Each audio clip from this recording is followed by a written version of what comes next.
Hi guys, आज की video में अपनी मिस्टेक्स बताऊंगा जो कि मैंने सीयूटी के एग्जाम में की थी। भले ही अभी मैं हंस रहा हूँ बट यार ये आपके लिए बहुत इंपॉर्टेंट हो जाता है। और मैं चाहता हूँ अगर आप ये मिस्टेक कर रहे हो तो यार ऐसी मिस्टेक आप ना करो जिससे कि आपका लॉस हो। और मेरी मिस्टेक बताने से अगर आपका 1% भी हेल्प होती है तो यार इससे अच्छी बात मेरे लिए नहीं हो सकती है। और मैंने कहा भी था कि मैं आपको एग्जाम से रिलेटेड सारी बातें बता दूंगा, तो इसमें मेरी मिस्टेक्स भी आ जाती हैं जिससे आपका डेफिनेटली कहीं ना कहीं किसी पॉइंट पे आपकी हेल्प जरूर होगी। मैं मानता हूँ कि आप किसी को फॉलो कर रहे होंगे जिसने एग्जाम क्रैक किया हो या जिसने अच्छा स्कोर किया, उसकी आप स्ट्रेटेजी को फॉलो करेंगे जो कि बहुत अच्छी बात है। बट सेम टाइम पे आपको ये भी पता होना चाहिए कि सामने वाले ने कहीं कुछ मिस्टेक्स की हो जो कि हम ना करें। अगर आपको वो मिस्टेक्स टाइम के साथ पता चल जाए तो आपको बहुत सारी हेल्प होगी आपके एग्जाम में और आप वो मिस्टेक करने से बचेंगे। तो यार वीडियो को बिना किसी देरी के स्टार्ट करते हैं। देखो अभी तक आपने कुछ नोटिस किया कि नहीं किया? 何お前はもう死んでいる。फाइनली 3600 साल के बाद यार माइक ले ही आया और मतलब चैलेंज को भी कंप्लीट किया यार। मतलब देख सकते हो कि अब ये वाली वीडियो माइक से रिकॉर्ड हो रही है, जैसे ही माइक लेके आया उसी के साथ रिकॉर्डिंग करना स्टार्ट कर दिया। तो मतलब बेसिकली माइक वाली प्रॉब्लम तो सॉल्व की है और जल्द से जल्द मतलब जो हमारा चैलेंज था उसको भी कंप्लीट किया। लेट किया बट यार थोड़ा टाइम लग गया, उसके लिए सॉरी, बट कंप्लीट किया, ये इंपॉर्टेंट है। और जो बैकग्राउंड की बात है उसको भी जल्दी से चेंज करेंगे। और मतलब कोई स्पॉन्सर करे तो, कोई स्पॉन्सर भी तो नहीं करता है यार, मैं गरीब हूँ। अब देखो एक एक करके मैं अपनी मिस्टेक बता देता हूँ जो कि मैंने अपने एग्जाम में की थी, बस आप ध्यान से सुनते जाना। स्टार्ट करते हैं हमारे फर्स्ट मिस्टेक से। देखो मुझे मेरा वीक सब्जेक्ट पता था जो कि था केमिस्ट्री। वीक क्या मतलब मैंने बता ही रखा है, जो कि 0 था, सही में 0 था। और फिजिक्स मैथ ऐसा था कि मैं कर लूंगा, जो कि कर भी रहा था। तो केमिस्ट्री मेरी वीक थी, इसके लिए मैंने क्या किया कि मैं केमिस्ट्री में ज़्यादा ध्यान देने लग गया। फिजिक्स मैथ भी कर रहा था, उनको भी डेली बेसिस पढ़ तो सभी रहा था, बट ऐसा था कि मेरा डेली पोर्शन मतलब मेरा पूरा दिन केमिस्ट्री के लिए ज़्यादा डेडिकेटेड था। मतलब केमिस्ट्री ज़्यादा कवर कर रहा था। तो इससे हुआ ये कि एग्जाम में मेरे केमिस्ट्री में ही सबसे ज़्यादा नंबर है। फिजिक्स मैथ को भी मैं डेली कर रहा था बट इतना इंपॉर्टेंस जितना मैं केमिस्ट्री को और फिजिक्स को दे रहा था, मतलब मैथ और फिजिक्स को नहीं दे पा रहा था। मतलब मैं केमिस्ट्री को बहुत ज़्यादा इंपॉर्टेंस देने लग गया था। तो आपको ये करना है कि जो आपका वीक सब्जेक्ट है उसको तो आपको ध्यान देना ही है, बेसिक बात है। वीक को तो आपको स्ट्रॉन्ग बनाना ही है। बट जो आपको लगता है कि मैं फिजिक्स मैथ जैसे कर लेता, जो कि मैं कर भी रहा था, उनको छोड़ना नहीं है। जो आपका स्ट्रॉन्ग सब्जेक्ट है उसको भी मतलब साथ साथ लेते चलना है। भले चीज़ आपको रिपीट करनी पड़े, बार बार रिपीट करनी पड़े, तो उससे होगा कि क्या, जो आपकी स्ट्रॉन्ग चीज़ है वो और भी स्ट्रॉन्ग होगी। तो मेरी मिस्टेक यही थी कि मतलब केमिस्ट्री को बहुत ज़्यादा टाइम देने लग गया। तो मेरे को ऐसा था कि फिजिक्स मैथ तो मतलब आसान है तो कर लूंगा, जो कि कर भी रहा था, ऐसे नहीं कि बिल्कुल छोड़ दे रहा था। बट केमिस्ट्री को ज़्यादा टाइम दे रहा था, इसलिए यार कि थोड़ी सी इस चीज़ में मिस्टेक हो गई कि फिजिक्स मैथ को उतना टाइम नहीं दे पाया जितना केमिस्ट्री को अच्छे से टाइम दे रहा था। मतलब उसको एकदम ऊपर लेवल पे रख रखा था और फिजिक्स मैथ को थोड़ा सा हो गया था। तो आपको ये ध्यान देना है, जो आपका वीक सब्जेक्ट है उसको तो आपको टाइम देना ही है। जो भी आपका स्ट्रॉन्ग सब्जेक्ट हो जाता है उसको आपको छोड़ना नहीं है। उस चीज़ को आपको भले ही 10 बार रिपीट करना पड़े तो भी आप रिपीट करना।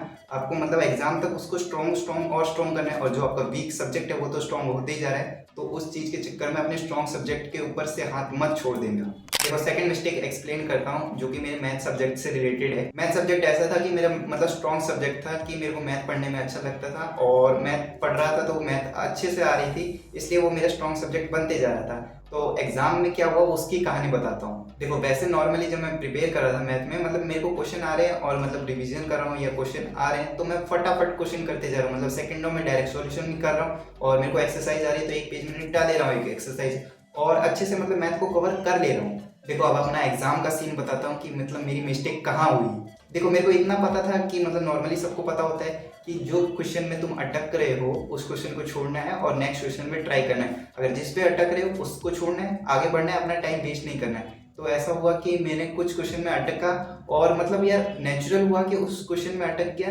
तो भाई उसमें 4-5 मिनट लगा दिए। जहाँ पे तुम्हें 1 मिनट देना है एक क्वेश्चन को, वहाँ पे मैंने एक्स्ट्रा टाइम वेस्ट कर दिया। और जो मेरे को क्वेश्चन आते थे उन क्वेश्चन को मैं अटेम्प्ट ही नहीं कर पाया। तो बेसिक सी बात है कि मेरी स्पीड स्लो हो गई। तो मैं क्वेश्चन आते हुए भी मतलब 7 से 8 क्वेश्चन छोड़ के ही आ गया, क्योंकि मेरे को क्वेश्चन तो आते थे जो कि बाद में स्किप करके पढ़े। बट यार मैं एक ही क्वेश्चन में अटक गया या 2-3 क्वेश्चन में ऐसे ट्रिकी क्वेश्चन थे उनमें अटक गया और उन्हीं में बार बार समय दे रहा हूँ। तो जो फिर लास्ट टाइम में ऐसा मतलब हड़बड़ाया कि बार बार स्किप करके देखते जा रहा हूँ, बट टाइम ऐसे होते जा रहा है कि मैं अटेम्प्ट ही नहीं कर पाया।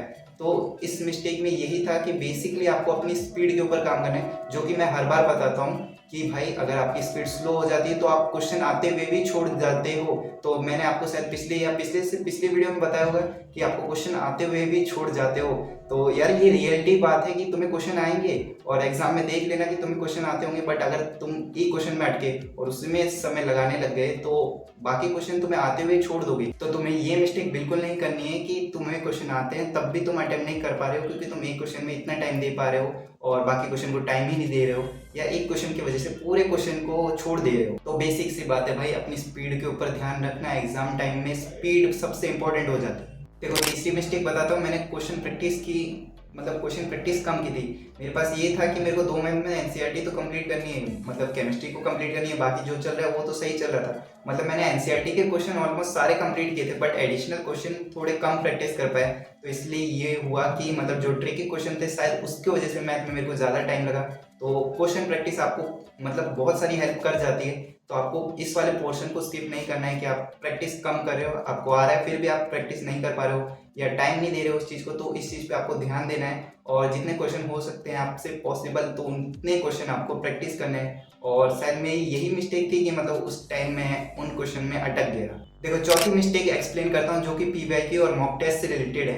देखो पीवाईक्यू मैंने अच्छे से एनालाइज कर लिया था, ये तो मेरे लिए प्लस पॉइंट था। और आपको एक चीज़ बताता हूँ, अगर आप एक भी पीवाईक्यू उठाओगे तो ऐसा होगा कि आप सपोज एग्जांपल के साथ समझाता हूँ, ध्यान से समझना कि आपको कैसे एनालाइज करना होता है। अगर आप कोई भी एक सब्जेक्ट का एक दिन का पीवाईक्यू उठा के देखोगे तो ऐसा होगा कि या तो वो आपको हार्ड लगेगा या इजी लगेगा, बट उससे पूरा पीवाईक्यू मतलब आपको एनालाइज नहीं होता है, क्योंकि बहुत सारे शिफ्ट में आपके एग्जाम होते हैं तो हर दिन का पेपर थोड़ा बहुत अलग हो सकता है। तो ऐसा हो सकता है कि आपने 22 मार्च का पेपर उठा के देखा तो वो होगा कि आपके लिए इजी है, तो आपको लगेगा भाई सीयूटी एग्जाम तो बहुत इजी है, मैं पट से कर सकता हूँ। बट यार अगर वही आप 24 मार्च का उठा के देखोगे तो आपको लगेगा ये क्वेश्चन तो थोड़े से ट्रिकी है भाई, ये तो बुक से भी आ रहे हैं, मतलब बुक की लाइन से भी आ रहे हैं। तो इस चीज़ में आपको थोड़ा सा एनालाइज करना होगा, जो कि मतलब मैंने बाकी सारे भी उठा के देखी थी, मतलब अलग अलग डेट के। तो मतलब थोड़ा बहुत आइडिया हो गया था कि भाई ऐसे डायरेक्ट क्वेश्चन तो नहीं आते हैं, मिक्स क्वेश्चन भी आते हैं, किसी में ईजी आते हैं तो किसी में ट्रिकी आते हैं। तो आपको ढंग से पीवाईक्यू एनालाइज करना था, जो कि मैंने टाइम के साथ एनालाइज कर लिया था।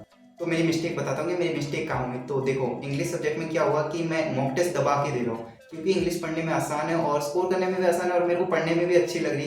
तो जितना और उसमें मॉक टेस्ट में उसमें नंबर भी अच्छे आ रहे हैं, तो यार इंग्लिश को पता नहीं दबा के उसके मॉक टेस्ट देते जा रहा हूँ। बट बाकी जो कि मेरे फिजिक्स केमिस्ट्री मैथ हुए इनमें मॉक टेस्ट दिए, बट यार इनमें मेरे हिसाब से थोड़े बहुत कम दिए, 5-6 दे पाए सब में। बट मेरे को लगता था कि और दे सकता हूँ, या टाइम की वजह से मैं और नहीं दे पाया, या थोड़े बहुत किसी में कम हो जा रहे थे। तो वही इंग्लिश में ज़्यादा दे रहा हूँ तो इनमें दे ही नहीं रहा हूँ। तो यही पॉइंट रह जाता है कि आपको ये वाला मिस्टेक नहीं करना है कि आप मतलब अपने फेवरेट सब्जेक्ट के मॉक टेस्ट देते जा रहे हो, बाकी सबको नहीं दे रहे। मार्क्स कितने भी है वो डिपेंड नहीं करता है, बस आपको मॉक टेस्ट देने हैं और मतलब खुद के ऊपर पता होना चाहिए कि आप एक सब्जेक्ट को कितना दे रहे हैं और एक सब्जेक्ट को मतलब बिल्कुल दे ही नहीं रहे। तो सभी सब्जेक्ट को बराबर लेके चलना। देखो जो स्पीड वाली मिस्टेक थी उसके ऊपर आपको डेफिनेटली काम करना चाहिए। अगर आपकी स्पीड स्लो है तो आपको ऐसा होगा कि आपको क्वेश्चन आते हुए भी छूट जाएगा।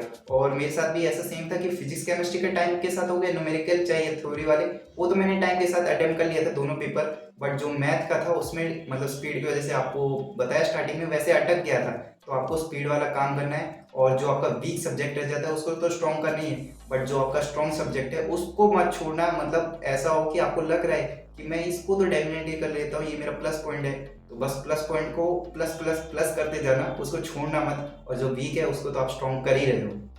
देखो अब आपको करना क्या है, आपको मेरे को कमेंट में बिल्कुल बताना है कि भाई आपको कौन सी मिस्टेक से रिलेट कर पाए, कौन सी मिस्टेक से अपने आप को खुद को कनेक्ट कर पाए और कौन सी मिस्टेक आप अपनी सुधारेंगे। बेसिकली आपको कोई भी मिस्टेक तो मतलब रिपीट करनी ही नहीं है, और अपनी जो भी आपको मिस्टेक आपको पता चली उनको वर्क करना है और कमेंट में बताना है कि आपकी भी ये सेम मिस्टेक थी, और जिससे मुझे भी आइडिया पता चले कि आप कौन सी मिस्टेक से कनेक्ट कर पाए। अब देखो जो भी एग्जाम से रिलेटेड हैं, जो भी आपके लिए इंपॉर्टेंट हो जाता है वो चैनल पे आते रहेगा, और आपका कोई भी डाउट बन जाता है तो कमेंट बॉक्स में पूछ सकते हैं। मिलते हैं आपसे अगली वीडियो में, तब तक के लिए good bye and take care.